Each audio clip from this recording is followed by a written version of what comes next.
Atenção porque vai começar a aula de educação ambiental. Olá, alunos dos oitavos anos. Eu sou a professora Veridiana Albuquerque e vamos para mais uma aula de educação ambiental. Antes de falarmos do assunto abordado hoje, vamos realizar a correção referente às questões postadas para vocês da última aula. A primeira questão diz: sobre a energia solar, podemos afirmar. Então, quando a gente analisa a energia solar, a gente observa que é uma energia renovável. Então, sempre está presente na natureza, sempre está se renovando. Então, a alternativa A, a alternativa correta. A segunda questão diz: por que a energia solar é considerada como um tipo de energia limpa? A gente observa, quando a gente fala de energia solar, ela é considerada uma energia limpa porque ela não gera resíduos, ela não traz poluentes para o meio ambiente. Então, a alternativa correta, letra D. E aqui está o gabarito das outras questões para que vocês possam corrigi-las. O tema da aula de hoje, nós vamos falar sobre pessoas versus vida na escuridão. Então, no nosso dia a dia, para vocês, por exemplo, assistirem a esse vídeo, vocês tranquilamente podem carregar o celular de vocês, o computador de vocês na energia. Isso é algo que não faz muita diferença para a gente, porque a gente já está acostumado a ter a energia, a fazer o uso de energia. Porém, se a gente fosse fazer uma análise, a gente iria observar que isto não é a realidade de todo mundo, não é a realidade de todas as regiões do país. Quando a gente fala que não é a realidade, é porque muitos locais ainda vivem na escuridão. Por quê? Porque não existe ainda o acesso à energia elétrica. Isso ainda é uma utopia, é um sonho de consumo para algumas pessoas. Estima-se que cerca de 2 milhões de brasileiros ainda estão sem acesso à energia elétrica. Então, é algo que a gente pode imaginar como absurdo. No dia que a gente vive hoje, no dia a dia, a gente sabe que é quase impossível, é muito complicado não ter acesso à energia. Até mesmo porque várias coisas, várias atividades que a gente realiza utilizando a energia elétrica. E muitas pessoas, como eu falei para vocês, 2 milhões de brasileiros não têm nenhum acesso à energia elétrica. Esse valor ele é calculado a partir de dados que são enviados de distribuidoras de energia. Então, eles fazem um cálculo, uma análise daquelas regiões, né, da quantidade de pessoas que ainda não têm acesso à energia elétrica. Também é importante especificar onde mora a maioria dessas pessoas, o que é essencial para estimar os custos logísticos e definir a tecnologia apropriada para o atendimento. Então, quando vai se fazer uma análise, uma pesquisa sobre essas regiões que ainda não têm acesso à energia, é necessário que saiba onde são esses locais, né? Para se fazer uma análise, né, da dificuldade que seria de levar novas tecnologias para lá, para implantar a energia elétrica. Uma hipótese é que a maior parte dessas pessoas provavelmente se encontra em comunidades remotas, aquelas comunidades de difícil acesso, tá? Aquelas comunidades que têm muitas restrições ou até nenhum acesso básico ali onde eles vivem.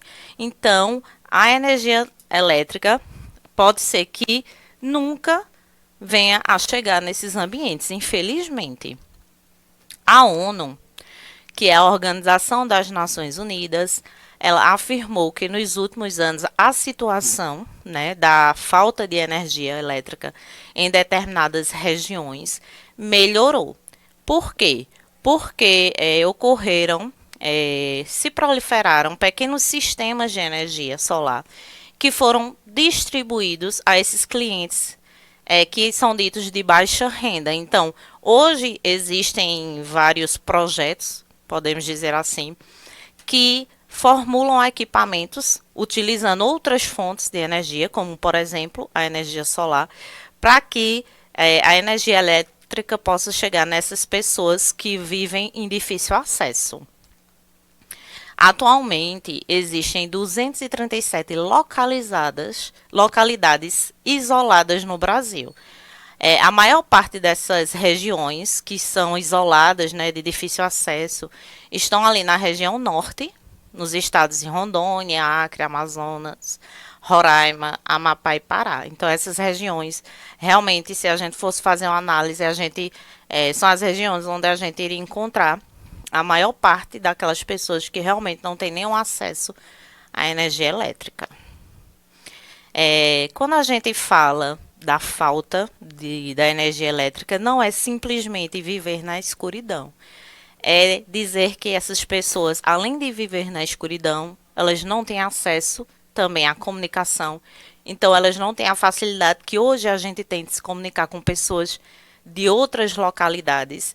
Elas não têm uma educação de qualidade. Então, principalmente nesse momento que a gente vive, que é um momento de pandemia, que a gente teve a necessidade de utilizar cada vez mais a tecnologia em si, a energia elétrica. Então, essas pessoas que vivem nessas regiões mais afastadas tiveram também problemas em relação à educação, né, de qualidade, e também tiveram problemas em relação à produção agroextrativista. Então, são vários problemas que estão atrelados ali à falta de energia elétrica. Então, quando comparamos a população total de brasileiros, que chega a cerca de 207 milhões de pessoas, quando a gente fala da quantidade de pessoas que não têm acesso à energia elétrica, parece um número que não tem significado, vamos dizer assim. Parece um número muito pequeno. Mas, hoje, é inaceitável a gente compreender, vamos dizer assim, que existe mais de 1 milhão de brasileiros que ainda continuam como se vivessem no século passado, que não tem nenhum acesso à energia, nenhum acesso não pode ter nenhum eletrodoméstico, vamos dizer, em casa, porque não tem como esses itens funcionarem sem esse acesso à eletricidade.